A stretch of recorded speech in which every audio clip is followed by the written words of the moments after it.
like wobbly. This is great television. Okay. All right. Let's. But my angle. Brad, See what they are? starting at the end. Please introduce yourself. Tell us who you are and why you are on this panel. I'm a casting genius. My name is Brad DeLima. See? It's dangerous, man.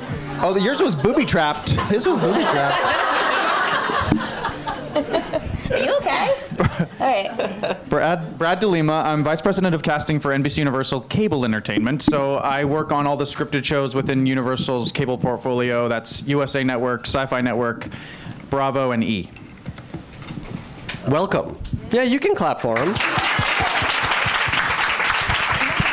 I'm Brian Michael Bendis. I'm one of the creators of Jessica Jones and one of the creators of Powers on the PlayStation Network.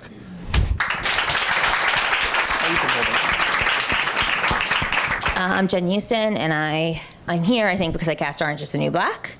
But I do other stuff, too. I cast girls, and I cast movies, and I kind of cast whatever I like. If I don't, I don't. So, not like what I like I get so much, but I only cast things I respond to, okay? All right. I'm Tracy Lillienfield. I'm a casting director, too. I cast Grace and Frankie. That might be when I'm here.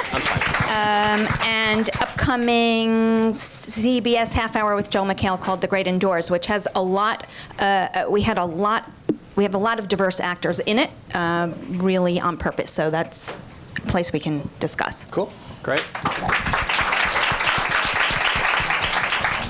And I'm Justin Spitzer. I'm the creator and executive producer of Superstore on NBC. Very good. I love that show. All right, let's get a baseline for how casting is done, so then we can really start to dig in and talk about the issues involved. When casting a project, and Tracy, maybe you can start to walk us through this. How does it begin? How does the process begin? Who's involved first? Obviously, Justin has, say, written a pilot. What happens then? Once I'm hired, you mean? I would say once you're hired, Yeah. yes. But there is a whole development process. We don't need to talk about that here. But once a pilot is going. Right, we're one of the first people hired on the project. Yeah. So close collaboration with the creators, talking through what they have in mind. You have a casting concept call with the network. You hear what they have in mind. And you start thinking the minute before you even get the job, you're thinking, you're planning, you're plotting. And, it depends. The process is really different whether you're working with somebody you have never worked with before or somebody that you do, because you have sort of a shorthand. You know somebody's taste if it's people that you've worked with before. And if it's somebody new, you tread lightly and you try to figure out and hope and pray that you're kind of have on the same page and have the same kind of ideas. Mm-hmm. But of course, ultimately, our job is to help their vision, and kind of hope that your vision is the same, or that you can end up at a place that you're both happy with. That your vision is the same. Well, let me even then take a step back and talk to Justin and Brian about, even in the script phase, when you're writing something, very often you will have a type in mind or even an actor in mind. Can you talk about translating that to these conversations with the casting department?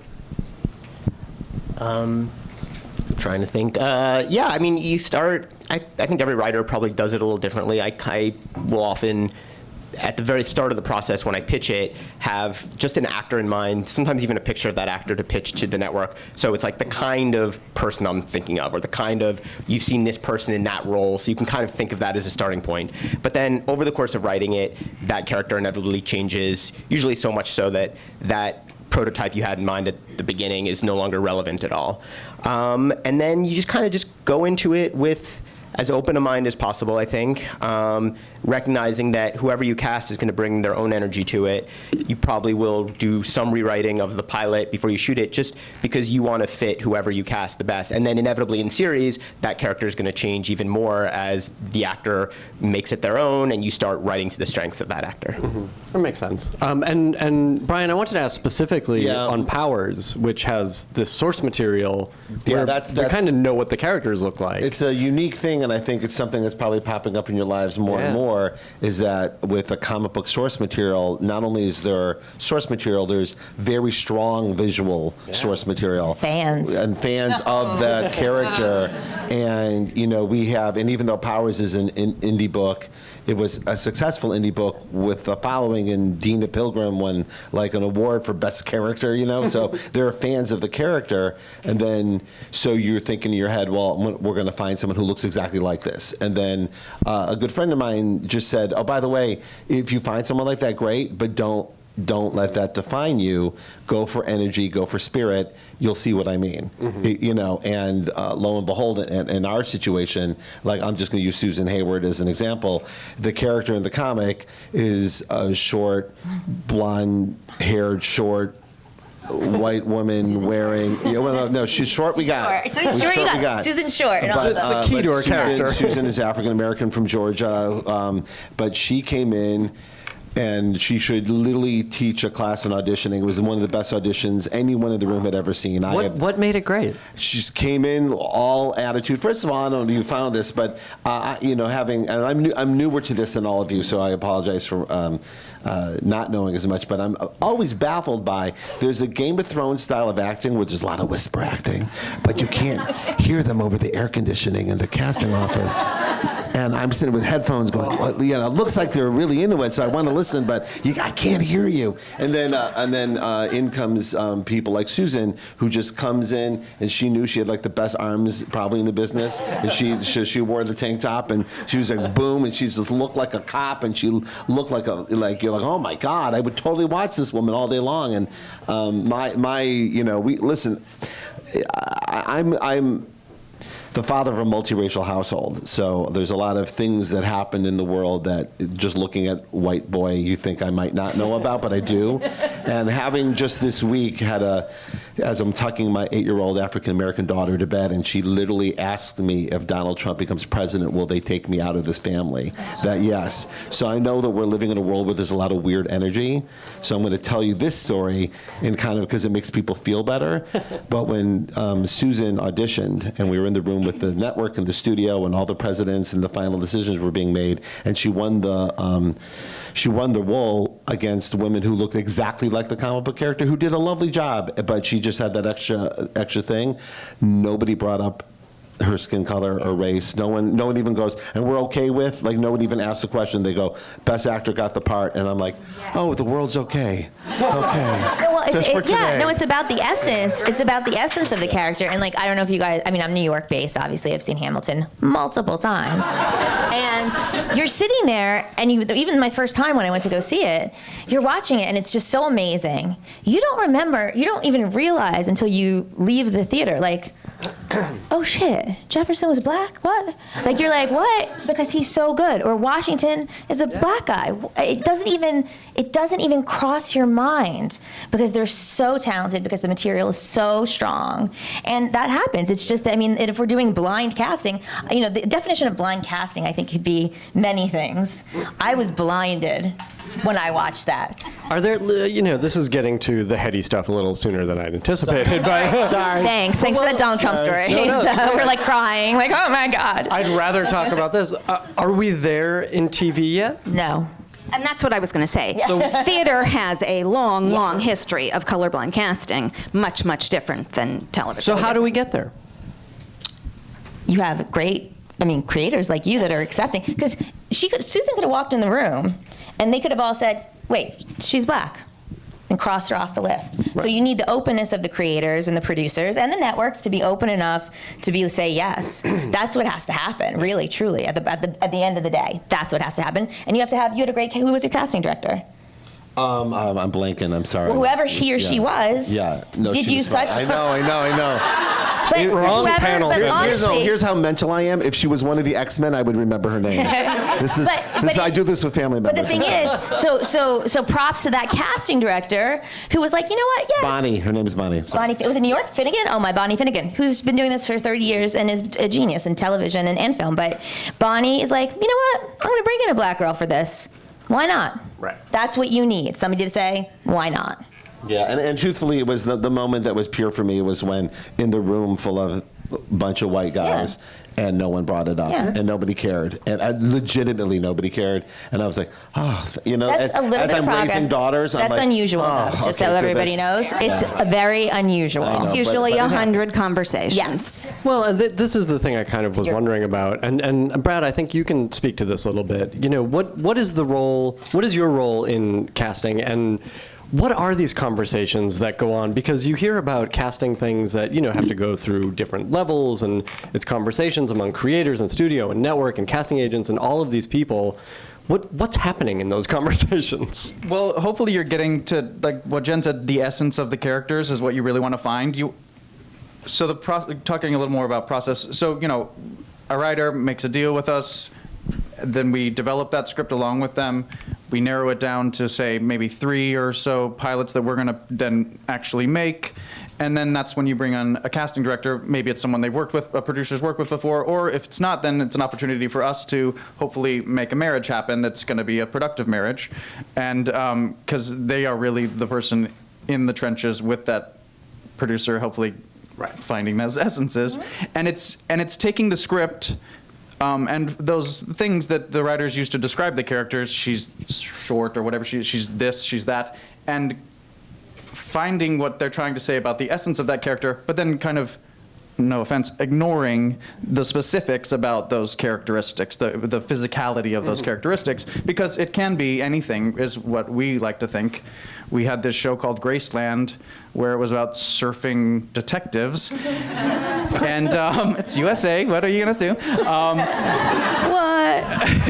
And you know, the main guy was described as, like, you know, kind of a burnt out hippie, long hair, comes off the surfboard, blah, blah, blah, blah, blah. Well, the reality is you can write anything and it's always perfect in your mind, that person. But then the reality is you need to deal with who's available at that time that you're making that pilot. How can you afford the people that you're making this pilot with? And just a lot of different variables come into play. And ultimately, this guy, Daniel Sanjata, who's had a huge, huge theater New career, York. played the burnt out hippie. How many times do you think he's seen Hamilton? A bunch, I bet. He knows everybody in Hamilton. He's got some, He's a big yes, some theater guy. theories, Yeah. yes. But we found the essence of that guy without having the physical thing that was described in the script. So it's finding that essence, and so then we're our network and studio, because I work for both. We're early on in the process of hopefully developing the script with the producers, and then having a hand with your casting director through the process, hopefully guiding or just, if sometimes producers have very clear visions and very in-depth knowledge of what the talent's out there and what the talent can do, and that happens, and a lot of times you need to guide it a little more heavily. So it just depends on the situation. Sure. So that's kind of what I think it's about. It's about finding the essence, like Jen said, of those characters and bringing them to life without getting bogged down in preconceived notions or specifics about, you know, words that are on the page. Yeah, and that's like, and you know, that just comes from, and for me personally, and Tracy would know too, you know, I worked in film. Most of my career, I've been doing this 21 years, and I worked in film with my boss for 8 years, and we did The Aviator, okay? So we need to cast Ava Gardner and Jean Harlow and, you know, God, who else? Errol Flynn. I mean, people that really lived, existed. And what Marty said is, like, it doesn't have to be a spot on. We don't want lookalikes. We don't want people who look exactly like these real people who lived. They need to have that person's essence. That's where I learned that. I didn't get that myself. And that was really where I was taught that. And I think that in especially things that are already like comic books or whatever, stories that have a fan base, people know what they are.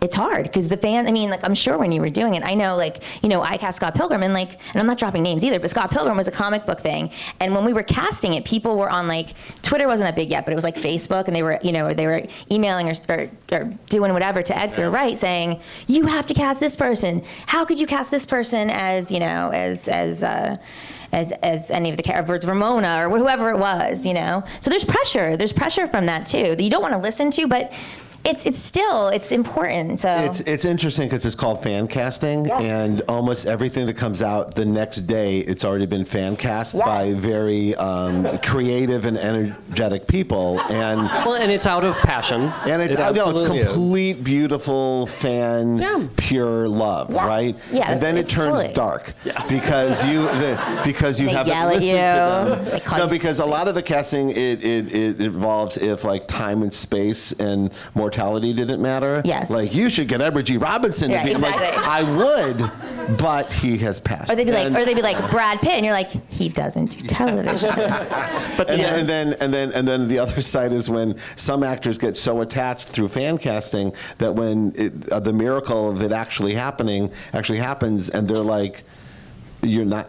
They just think it's their role. We've gotten that. It's happened too. Yeah. Like That's pretty great. Yeah. I've never heard that. Like, they're like, yeah, it's like, of course, this person, I should play this person. I am this person. Yeah. The internet thinks so. Yeah. And, but what it But is. then the actors think so too, you know. The overall is that the character then becomes it's the fans feel ownership of it, you know, and that's a beautiful thing. But yeah, it could also be a big trap. It can be a dangerous thing. Yeah. Especially with social media like it is today. We never had this before. I mean, Justin. this is insane.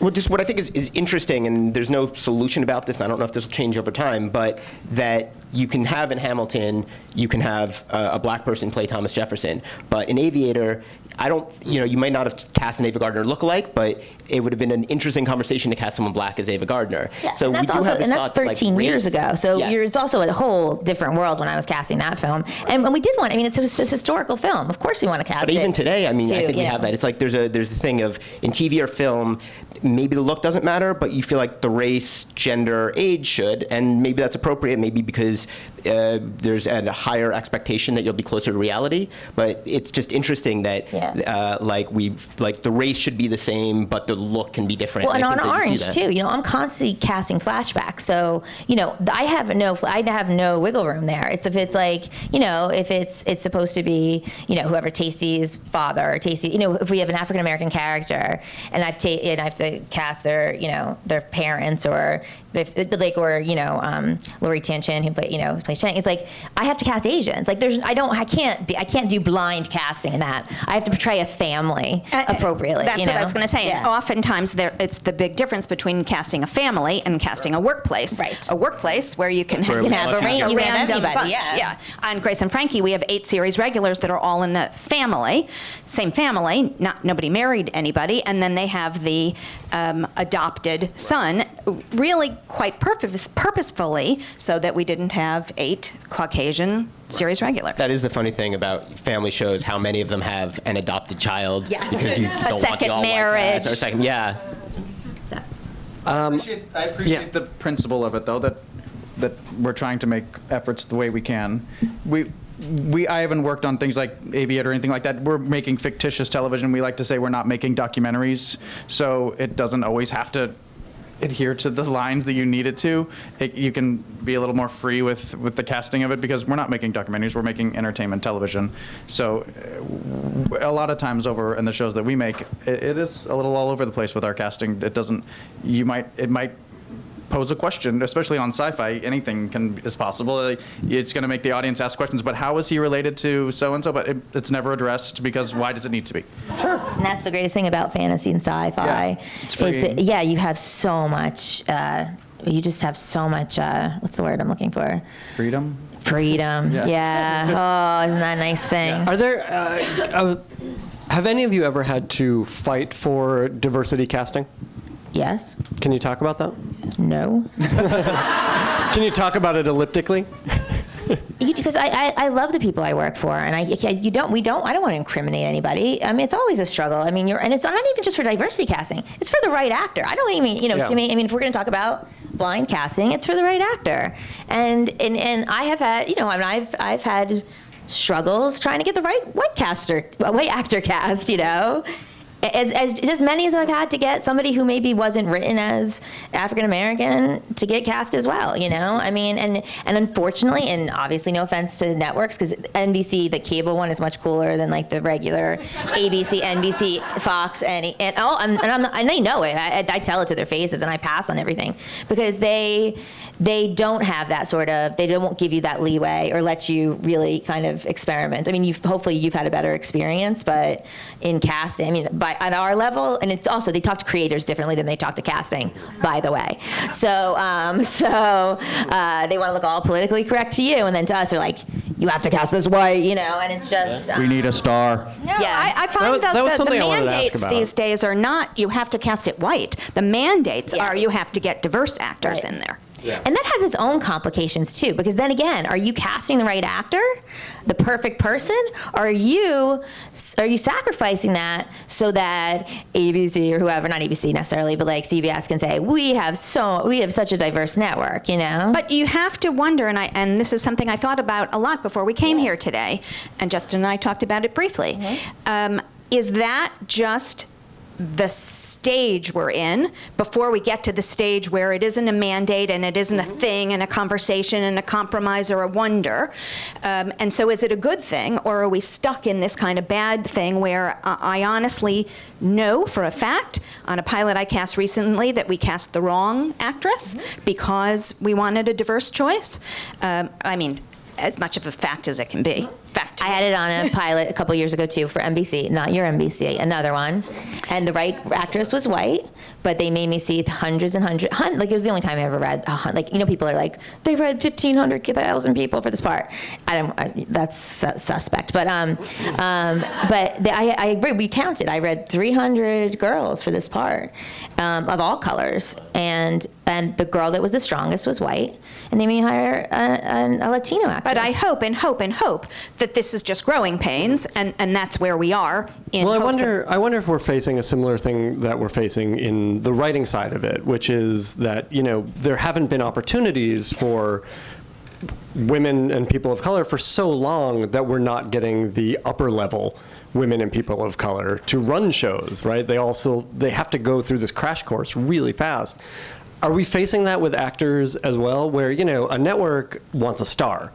And I don't think they care what that race is very often, but they want a star. That's one level. We as creators want someone great, right? We want someone who can pull off the role. That's another level. Good creators. Smart. Sure. Well, some creators want famous people on the air. I'm not talking about and that'll CBS. get, that's what they'll get. Well, and ideally you're getting both, right? You're getting someone who is great and a star.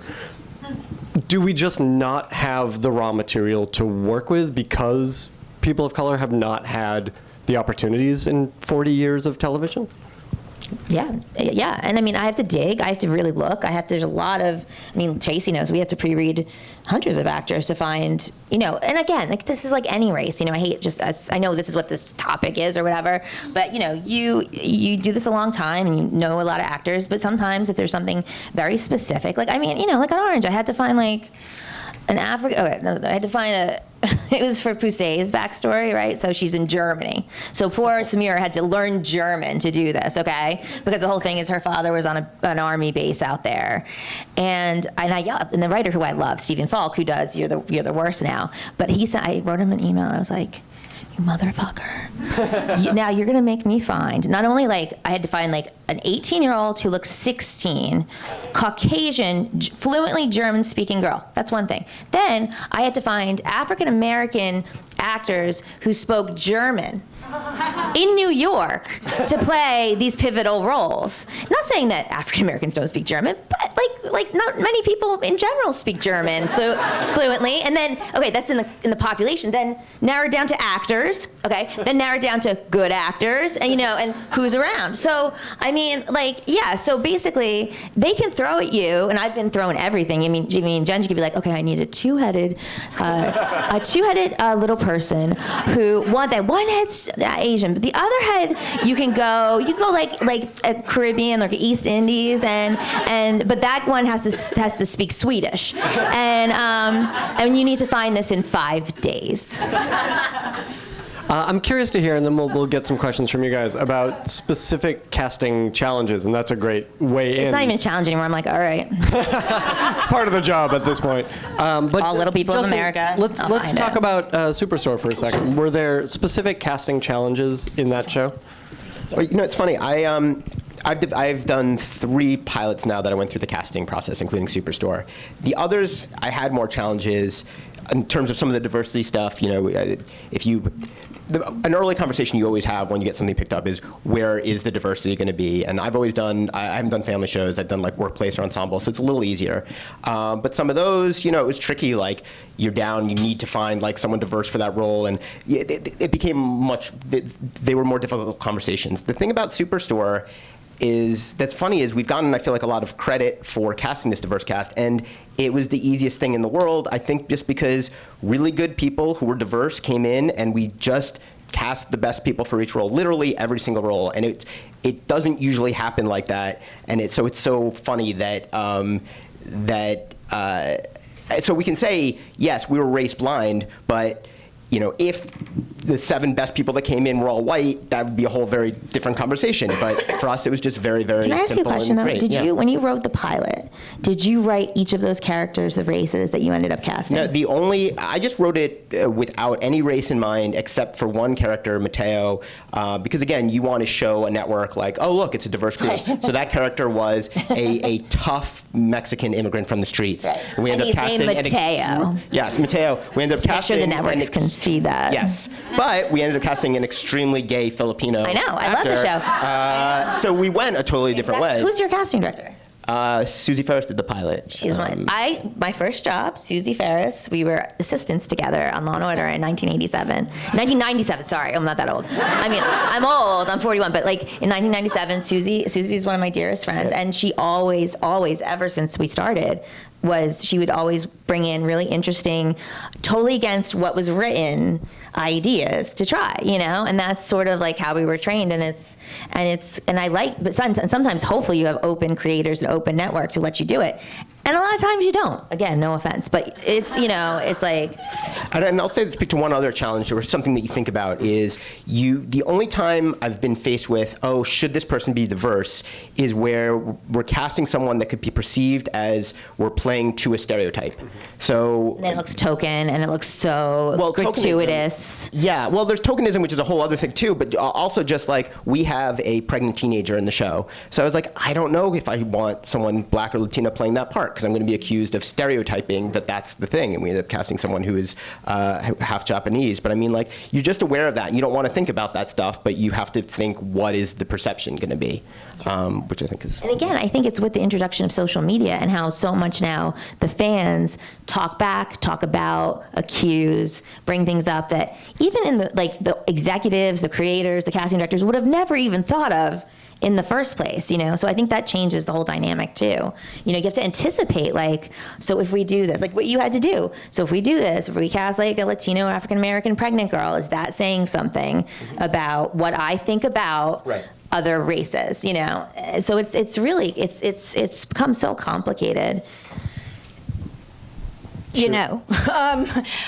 Thinking of a challenge too, and this just made me think of this, and I don't know what the answer is, but if we have a guest star, and of course I want to be open, and I feel often because we have such a white cast on Grace and Frankie that the guest stars are great opportunities to move it around a little.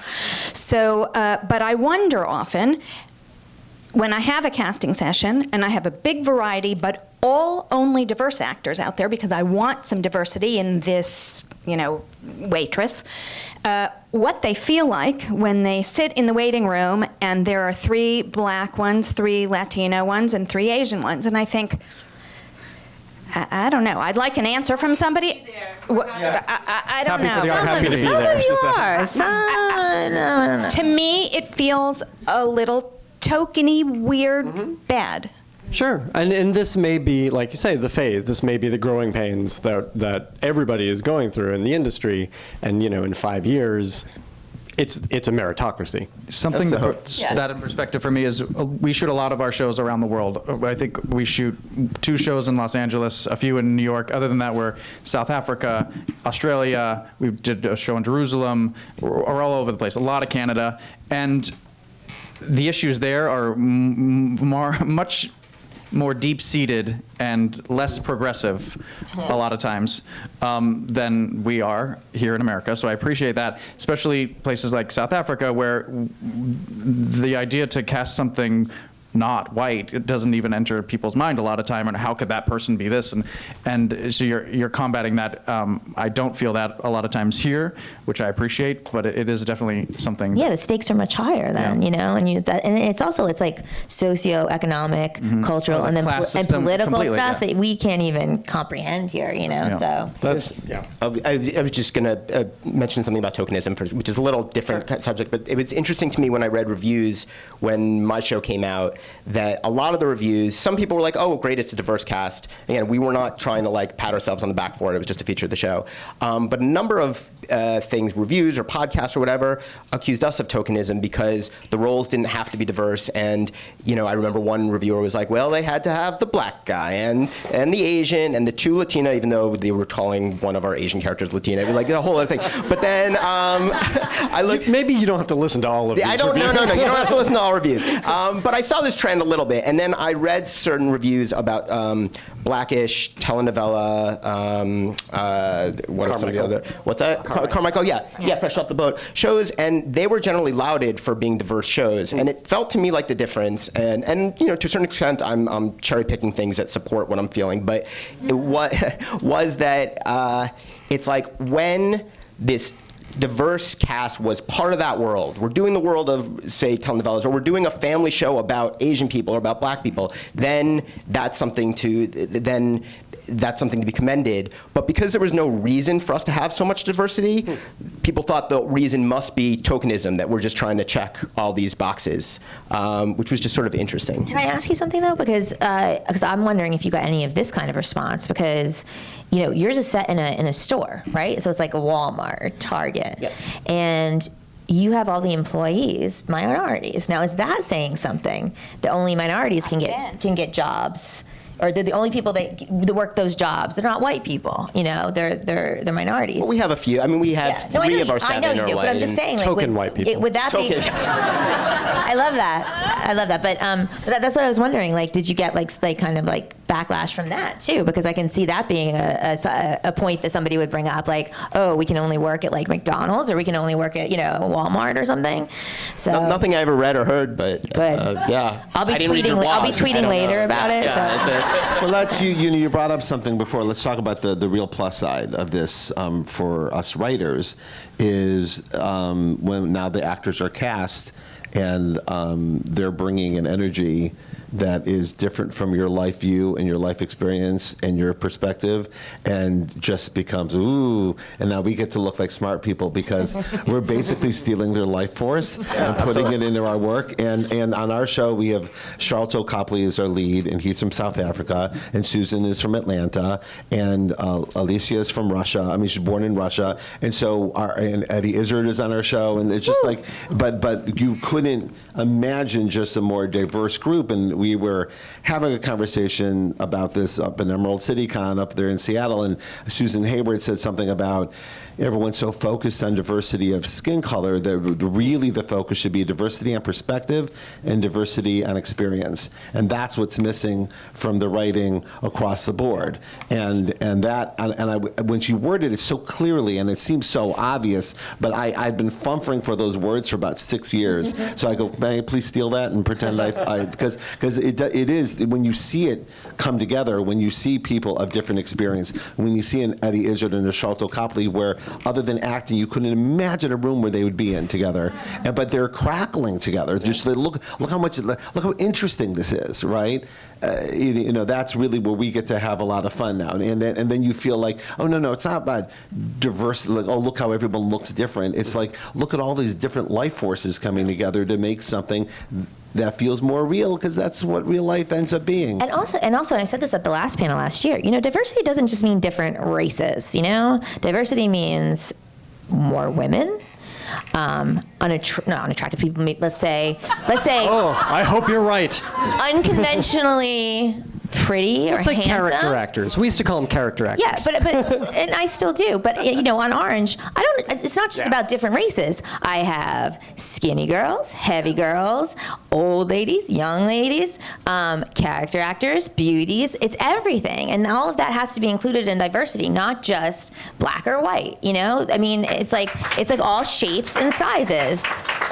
And colors. I mean, it's just, but I think that the term diversity gets so limited to just ethnicity when, Jesus Christ, there's so many people who just because they don't look the right way have only been, been relegated to playing like garbage man #1 for the past 10 years when they could shine as something so much bigger in a show, So I don't know. That's just a thing I have with the term diversity that's used in the media because they don't include all of these other types, body types, faces, everything. Like you were saying, experiences. Yeah. So, I mean, that's diversity, That's why, I mean, I have so many, obviously, opinions on this, but it's like... Follow Jen on Twitter. It's like, but look, Tracy, Cass, Grace, and Frankie, okay? The 2 leads are women, how old? Over 70 is all I'll say. Right. So what network is casting women that old to be the leads of their show?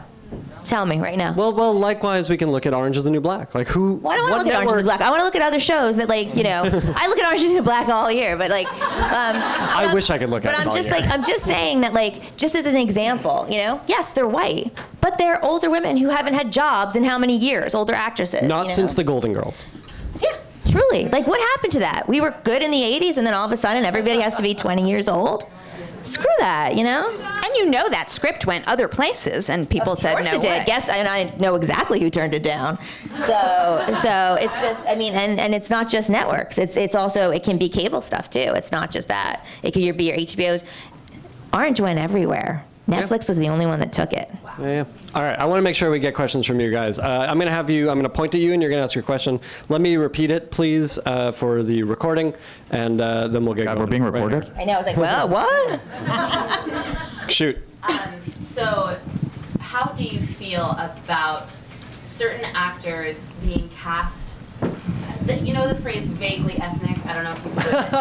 Ethnically ambiguous. I've never written that, but yes, I've heard it. It's bandied about. So, for example, I have a friend who is Indian. I need you to ask the question much faster. Okay. I have a friend who's Indian, but he looks more of Arabic descent, Persian, so he gets cast in those roles. How do you feel about the sort of interchangeableness of, people from this place look like this? And then if there's a wide range, for example, India, of how people look there, but it doesn't fit the stereotype, they don't get cast as what their ethnicity is. As long as it's not like Orson Welles in blackface playing Othello, I'm good with the best actor playing the part. I mean, there's some instances where we want the authenticity. In Orange, that's very specific. This season that's coming out, all our new prisoners are Dominican. They had to be Dominican. Now, I can't ask that in the room. I can't ask you what your ethnicity is by SAG rules. But I do my research and figure out who the Dominican actresses were in New York, because we had to be true to that, for the story, be true to that ethnicity. So when like Brian said, you're gaining something by having that specificity because of their but there are other instances where, if your friend looks Persian, even if he's Indian, and it's the part, he was the best person for the part, I think that's fine. I don't find anything wrong with that. Do you? I mean, it's just unless it's specified by your showrunner, your creator, or the network saying this person actually has to be of the descent that he's playing, And I had that when I did the miniseries, Path to 9/11 on ABC. Our director said, for all the 9/11 terrorists that we had to cast, he wanted the actors to be from the exact same places those terrorists were from. Okay. Crying every day, just so you all know. But that is an instance where it was important for them, for this director who was really wonderful, that the actors had to be the same as those people. So again, it's a fiction versus nonfiction too. So this will come up more in something that's nonfiction than in something fictional. You have a little more, leeway on fiction. So, But I'm interested in how he feels about Right. it. Yeah. I think We don't know. He's not here. Yeah. We got to get some more questions. Right here. Yeah, I know. I'd be curious because I've asked actors that too. And some of them We are want to cool, make some sure are we not. have enough time for everybody's questions. Jen, stand up, please. I already said I talk too much. I don't care.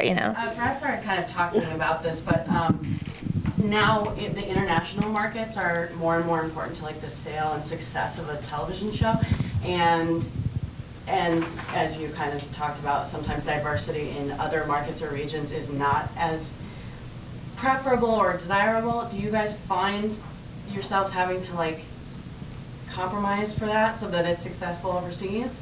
The question is about international sales and how diversity casting might weigh in on that. Yeah, it's always something we talk about on the network side. Not personally in the casting process, but once now we've made the show, hopefully they're going to say that either that's going to sell well or it's not going to sell well because of your cast or because of the subject matter or whatever it is. And that's a big, especially for the studio component, they're going to make a lot of their money from international sales and things like that. We try not to do it too much, listen to it too much on our end, but it is a voice that's definitely strong. And to the point of shooting internationally, we have casting directors in many locations. So if we're shooting a show in South Africa, we'll have a British casting director, we'll have an American casting director, we'll have a South African casting director, so that you're hopefully supplementing your cast the best way possible. Because of course the show's not set in South Africa, it's set in Las Vegas. So you want it to look like that. So you try to combat it that way. But it's definitely a conversation about, if you're going to sell internationally and make that money. Great. There was someone, yes, back here. Stand up, please. And I wanted to congratulate you on having a differently abled character on Superstore. My question is, did you write the character that way or did it evolve? And then in casting, did you consider having a wheelchair-bound actor? As much as I love Colton. No. I think it's a good question and one we were ready for and thought a lot about. And yeah, in the writing of it, that character was in a wheelchair. And what I wanted to do is just say, like, this is a diverse group of employees, not just in terms of race, but in terms of lots of different features. And that character was just going to be like a cool guy who is, like, if you were going to describe him, the wheelchair would be like number 6 on the list. He's just like an awesome guy, and it's like the point of putting him in the wheelchair was that there was no point that character should be in a wheelchair. So that was the idea. We wanted ideally to cast someone who was in a wheelchair. That would have been the ideal, but it's hard to find the right actor anyway, and you're It's just a limited limiting pool. your pool. And handicapped actors, it's limited. And so we definitely did read people. We finally came to Colton. Colton blew everyone else out of the water. He was fantastic.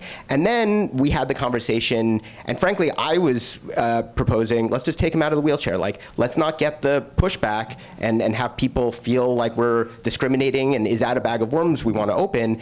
And I think it was Bob Greenblatt, the head of NBC, to his credit, that was like, yeah, but then we're not telling those stories, and like, what's better here? So it wasn't that we cast someone not in a wheelchair to play someone in a wheelchair. By the end, we are casting Colton Dunn. Do we want that character? Do we want Garrett to be a guy in a wheelchair and have that guy, or not? And that was the origin. All right, we have time for a couple more. Incidentally, did you consider going the other way and just breaking Colton's legs every couple weeks? I'm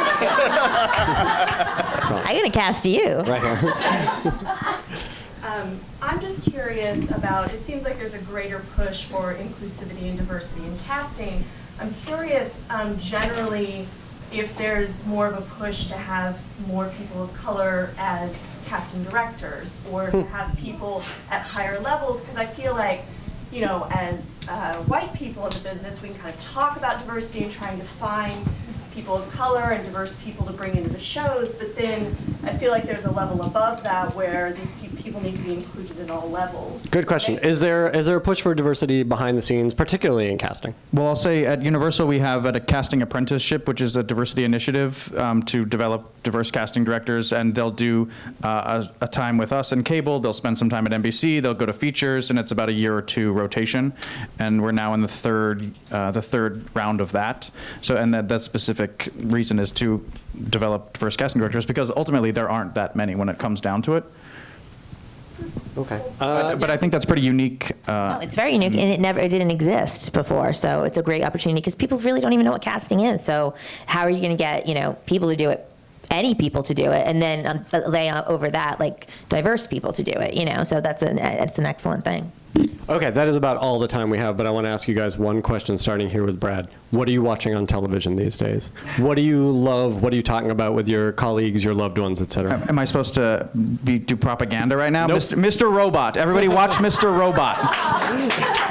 What do you actually my love? favorite non-show of mine is The Americans. I love the Correct answer. Bendis. I'm really into what Netflix is doing with comedy. I think Lady Dynamite is an amazing thing, and it's doing stuff about subject matters that you've never seen done before. So everything Netflix comedy, Master of None, and Lady Dynamite being a perfect example. By the way, Master of None talks about everything we just talked about in great detail from the perspective it should be spoken about. So I highly recommend that for this audience. Thank you. Jen. I am because I love sci-fi horror genre stuff, so that's what I watch. I'm so digging iZombie. It's freaking great. Right. And then the one that I'm just fell madly in love with is Preacher. Dude, watch this if you can watch it. Another comic book. Another comic book. It's fantastic. It's on AMC. Cool. I got my Tracy. own, thank you. Watching comedy, loving the multicams. That's my world. So I'm happy that there still are some, and somebody's still trying to do the multicams. But Silicon Valley, You're the Worst. Love those two. Great answers. Justin. Let's see. I love Mr. Robot. I can't wait for the next season. I'm just catching up on the Americans now. I'm on season 2, but it's great. I watch Game of Thrones, Silicon Valley. Nathan For You, I love. He's so Nathan For funny. You. He's so funny, man. Thank you, guys. Please give a round of applause to all of our panelists. Brad DeLima, Brian Michael Bendis, Jen Euston, Tracy Lillienfield, Justin Spitzer. Thank you, guys.